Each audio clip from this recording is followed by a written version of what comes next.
Hello everyone.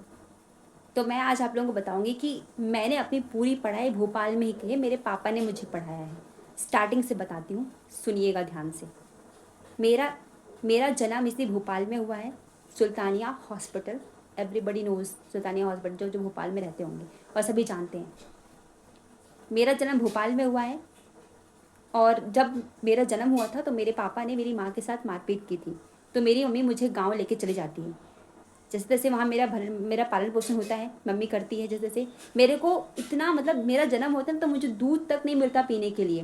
दादी दादा कोई नहीं देता है ना, नाना नानी मेरे थे नहीं। मामा के यहाँ कोई पूछता ही नहीं था। मामा के यहाँ जाती थी मम्मी तो मामा थोड़ी केयर करते थे मेरी माँ की, बस हो गया, इतना होता था। उसके बाद मेरी मम्मी, मैं जब 5 साल की थी, 5 साल की बच्ची को उसकी माँ से दूर कर दिया जाता है। और जो पापा पापा की नौकरी लगती है, जो पापा का रूम अलॉट होता है, उसमें आके वो दूसरे नंबर वाले चाचा जी रहते हैं, जिनके 2 बेटे हैं, जिनके दोनों बेटों की शादी हो चुकी है। वो चाचा जी रहते हैं। वो चाचा जी इतना बुरा बर्ताव करते हैं मेरे साथ। मैं पहली क्लास यहाँ पढ़ती हूँ भोपाल में। पहली क्लास पढ़ने के बाद दूसरी क्लास में जब मैं आती हूँ तो मेरा एक्सीडेंट हो जाता है। जैसे जैसे मैं अपनी पढ़ाई यहाँ कंप्लीट करती हूँ, उसके बाद मेरी मम्मी आती है। मुझे मम्मी यहाँ से लेके गाँव चले जाती हैं अपने साथ, कि अपनी बेटी को उन्हें पास रखूँगी। एक छोटी सी बच्ची को उसके उसके माँ से दूर कर दिया जाता है। सोचो कितनी कितनी मतलब इंसान कितना नीचे गिर जाता है। 5 साल की छोटी बच्ची को उसकी उसकी माँ से दूर कर दिया जाता है। सोचो, मैं अपनी माँ से दूर थी 5 साल तक। 5 साल से छोटी बच्ची अपनी माँ से दूर थी। एक्सीडेंट होता है, एक्सीडेंट होने के बावजूद भी मेरी माँ को नहीं बताया जाता कि तुम्हारी बेटी का एक्सीडेंट हो गया है। नहीं बताता कोई भी व्यक्ति, कोई व्यक्ति मेरी माँ को नहीं बताता। पर होता है ना अटैचमेंट तक, माँ को अंदर से लगता है कि कुछ हो रहा है, मेरे दिल में कुछ हो रहा है, मेरी बेटी के साथ कुछ गलत हुआ है ना। उसके बाद उसको बता दिया जाता है कि तुम्हारी बेटी का एक्सीडेंट है। मेरी मम्मी आती है, सेकेंड क्लास कंप्लीट होता है, जैसे जैसे पेपर होते हैं, मुझे याद है मुझे सोनी अंकल के यहाँ जाती थी मैं, वो तखत लेने, जो भी उसमें लिखते हैं ना, उसको जो भी बोलते होंगे उसको पढ़ने के लिए, है ना, वो लेके जाती थी मैं।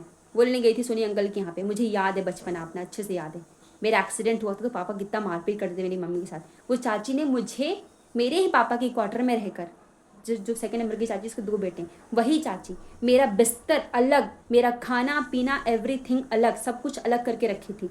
मैंने सब कुछ झेला है, मेरी माँ ने झेला है। मेरा एक्सीडेंट होता है, मम्मी लेके चली जाती है। थर्ड और फोर्थ क्लास में गांव में पढ़ती हूँ और फिफ्थ क्लास में यहाँ पढ़ती हूँ। फिफ्थ क्लास में कैसे मैं भोपाल में आई वो भी बताती हूँ। जो पीएचक्यू वाले चाचा हैं, उनको जो रूम अलॉट होता है उसमें आके छोटी वाली चाची आके रहती है। और छोटी वाली चाची पहले से आके रहती है मेरे पापा के क्वार्टर में, जहाँ चाची थी वो दूसरे नंबर वाली चाची, इसके 2 बेटे हैं। वो चाची के पास रहती है तो उनमें लड़ाई होती है। फिर जब वो चाचा को रूम अलॉट होता है डायल 100 ऑफिस वाला, तो वहाँ पे आके वो चाची आके रहती है। पर मेरे पापा ने कभी मेरी मम्मी को अपने पास लाके रखा नहीं। उसके बाद पंचायत बैठती है कि तुम्हारी इकलौती बेटी है, तुम अपने भाई के बच्चों को पढ़ा रहे हो, उनको पढ़ा रहे हो, बुआ की बेटी को पढ़ा रहे हो, तो उसको भी लेकर आओ। उसके बाद 5वीं क्लास से मैं यहाँ पढ़ाई करती हूँ। 5वीं क्लास तक मेरा 5 बार स्कूल चेंज होता है, 5 बार।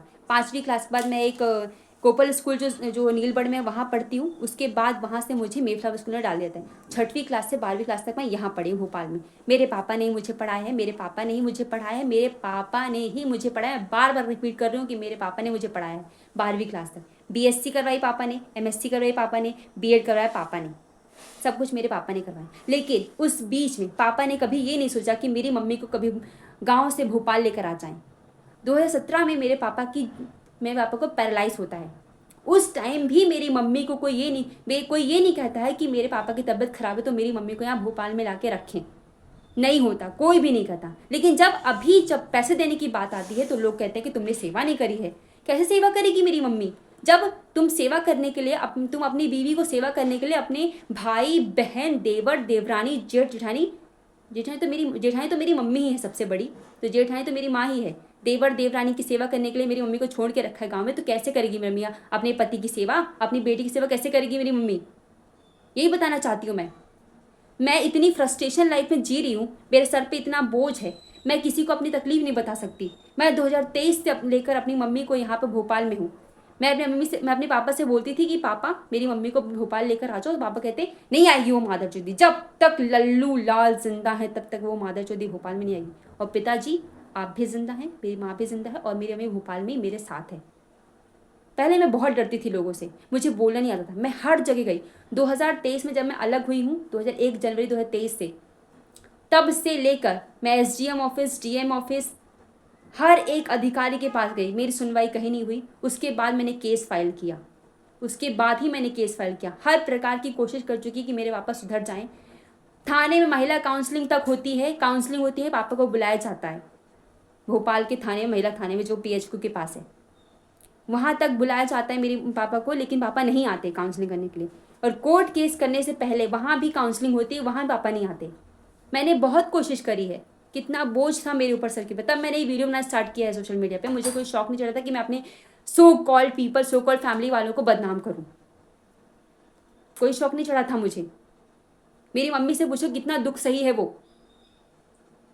और मेरे पापा जिंदा होते, मेरे पापा अगर अच्छे होते, थोड़ा सा भी उनके अंदर थोड़ी सी भी अपनी बीवी के लिए थोड़ी सी हमदर्दी होती ना, तो वो मेरी मम्मी को भोपाल में ला के रखते। पर मेरे पापा को बिल्कुल भी दया भाव नहीं है।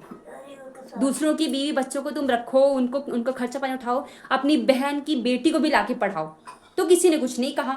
ठीक है, आपने पढ़ा लिखा दिया, अब हो गया ना, अब चले जाए वो अपने अपने घर। नहीं, यहीं रहेंगे, यही तुम्हारी छाती में धर के कूदेंगे। इसीलिए सब कुछ हुआ है। जब व्यक्ति अपने बीवी बच्चों को नहीं रखेगा तो भाई के बीवी बच्चे तो उनको भड़काएंगे कि तुम्हारी बीवी पागल है, तुम्हारी बेटी पागल है। यही हुआ है मेरे साथ, इसलिए मैं वीडियो बना रही हूँ और बनाऊंगी वीडियो, और अपनी मम्मी के अधिकार के लिए लड़ूंगी मैं। जिसको जो करना है कर ले, मैं नहीं डरती किसी से भी।